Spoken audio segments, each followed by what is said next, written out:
The Lynx shirts offered support to recent victims of police shootings, as well as Dallas police. Jason, your reaction to police protesting the Lynx shirts? I'm going to defend the police here, but I'm also going to defend the women of the Minnesota Lynx.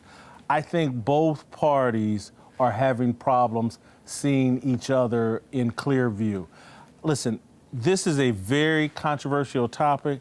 Just as the families in Minnesota and Baton Rouge of the victims there are in a lot of pain, police officers are in a lot of pain.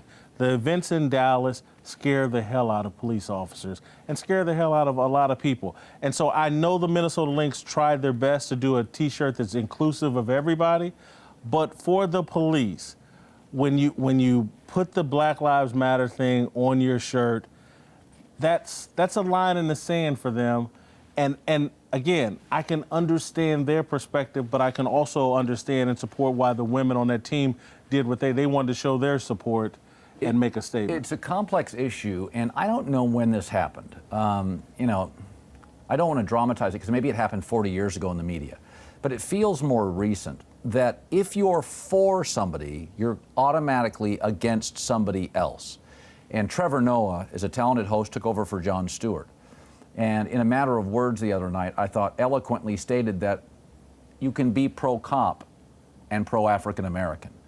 And we know the history of this country and how minorities have been treated in major cities like Los Angeles. That O.J. documentary, I think, illustrated the pain and the issues that it was very educational for myself and many others.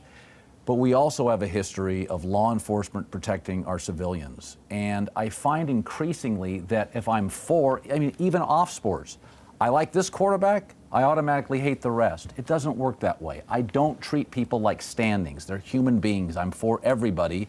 And I, like you, I feel people putting on a uniform in this country now are targeted. And I think a very small number of police officers have put the entire industry in peril. Listen, all of these issues are very personal for me. Lost a family member to police violence in 2012. Me and my family felt like it was completely unfair and police brutality. Also have my best friends from college, members of Kappa Alpha Psi fraternity, as black as you can be, they're policemen. Talk to them constantly. Talk to a best friend of mine in Kansas City, African-American that's a police officer. They feel like the Minnesota Lynx and a lot of people involved in Black Lives Matter don't understand their perspective. They're dealing with a lot of information and statistics and feel like the conversation's being distorted. This is a gun-toting society, and if you're going to have a gun-toting society, there's going to be mistakes in policing. There's going to be tragedies in policing in a gun-toting society.